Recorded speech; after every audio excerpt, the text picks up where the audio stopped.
Hello, it's Colin Davies with Security Pacific. Thank you for tuning in to our new agent training seminars. Today we are going to go over we are in contract and the next steps. So we've reached to a great part of real estate business where our client's offer has now been accepted. And what are the next steps that you're going to want to do to ensure that it's a nice and smooth transaction for your clients and for all parties. What I like to do as soon as I get into contract or we get into contract on a home is loop in all the parties of the transaction. You've already established in the offer who the escrow and title company is going to be. You've already established who the lender is going to be.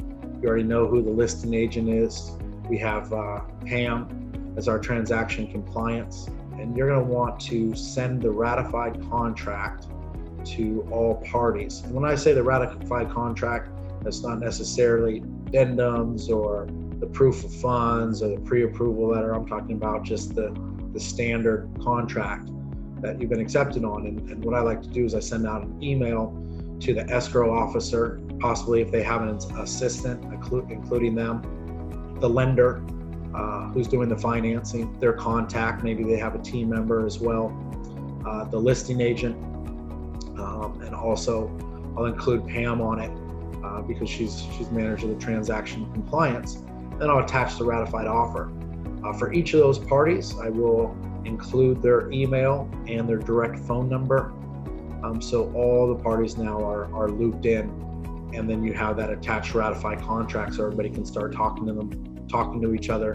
You're able to have the lender and the escrow officer start talking, get what they need together, and then ultimately be able to allow them to order their appraisal that much sooner and really get started on the process.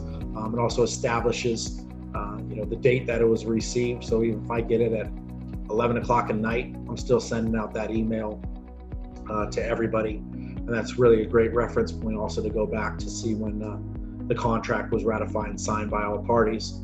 And then it's late at night, first thing in the morning, everybody starts opening up the email and they're able to get immediately to work. Once all the parties are looped in, maybe added on to as transaction coordinators or assistants for each party, allows everybody now to have all that information and being able to communicate. Shortly after that, obviously you give the wonderful news to your clients. And what I usually like to do is if it's that later afternoon, I tell them, this is so awesome, congratulations. I know we're so excited. Why don't you take the rest of the afternoon or evening just to enjoy, maybe have a nice little celebration, crack open a bottle of champagne, have a glass or two, and then just enjoy the evening and go to sleep, and in the morning we'll get started. What I like to do is contact the escrow officer and request that they make it as easy as possible for my clients to get the earnest money deposit into them. I've found if you have great relationships with escrow officers, a lot of times you can request them to send a courier to your client's business or home or convenient location and pick up that earnest money deposit for them, right?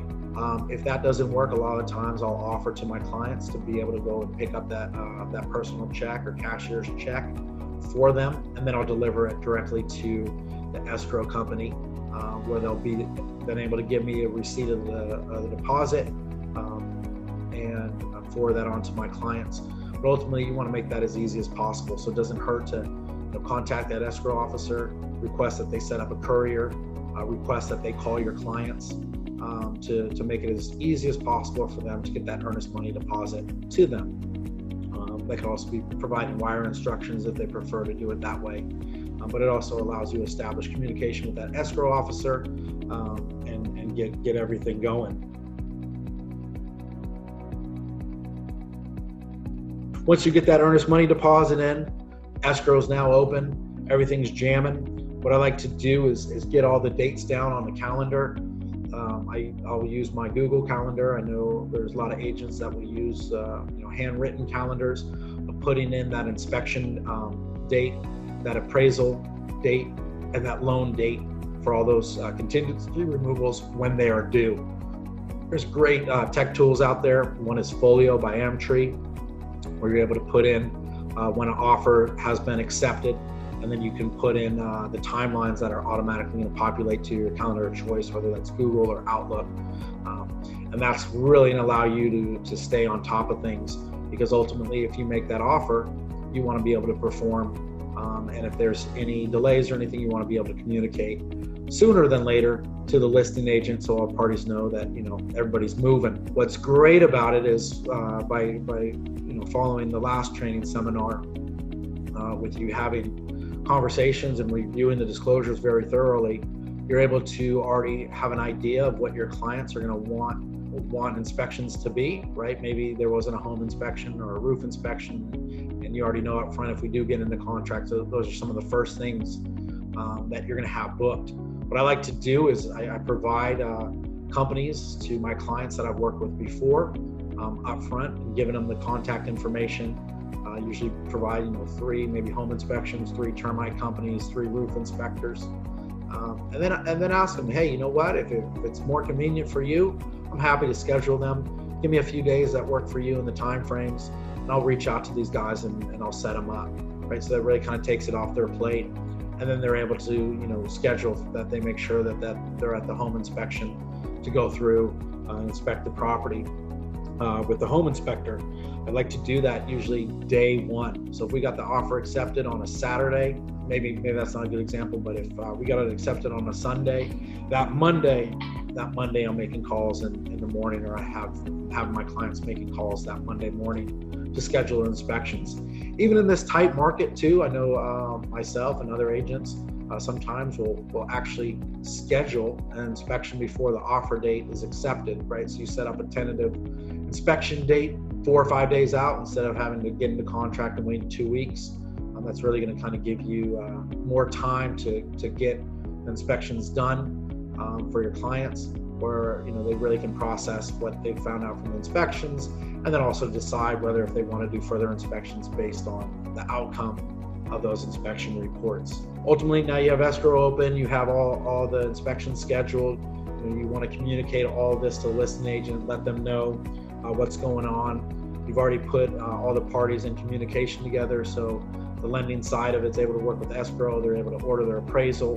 They're able to start talking a little more to your clients on what maybe remaining documents that they need, and then it really allows you to focus on doing coordinating inspections, being there, opening up access, getting those PED forms done to everybody. And then also, I think a great way, I forget who told me this, but at the home inspection, I usually do my agent visual inspection. You can do that also on Glide Disclosures through your phone if you're a member for that, or bring in the hard copy old school and doing that visual inspection. Kind of great thing about that too is your client's going to be there, so you can put that other person present as well as the home inspector, and put that other person present, just documenting that you've been there. And then it also kind of frees up your time to do the walkthrough to all the rooms and really spend a good amount of time doing your visual inspection, and that you're going to want to include in the disclosures for your clients to review. I usually like doing that at the same time once we get all the inspection reports back. Timeline, super important. You want to communicate everything, to the listing agent. If inspections are a little bit delayed, you want to let them know up front. The most important thing is you want to let them know that you're being proactive and you guys are trying to make it work and you're not just stalling. A lot of times that's going to help you get an extension because it's reasonable. You've already kind of given them the heads up on it, and it'll really allow it to be a much more smoother inspection. Lastly, you got the buyer inspection election and the buyer inspection waiver. Based on the original review of all the disclosures and what they provided, that's also a great time for you to have the conversation of what inspections your clients do want to elect, and have them check the boxes at that time of what they want. And then you can also follow up on that based on inspections that they have, and maybe there are further inspections. That'd be a great time then to have them mark the boxes, because ultimately if you're removing that inspection contingency, you want that done before you remove it. And I'm also talking about including your agent visual inspection as well. But it gives a great opportunity to get everything tied up, dialed in together, present that all at once. You've gone over what inspections they want to elect. You can also do the buyer inspection waiver based on the information and further recommendations from those inspections.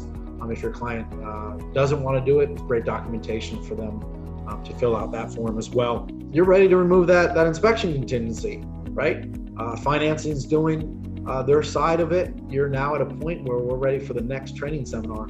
So thank you again for tuning in and watching this training session. As always, if you have any further questions on this, or you want to go into details on anything we spoke of, please feel free to give myself or Jack a call. We'd be happy to help you.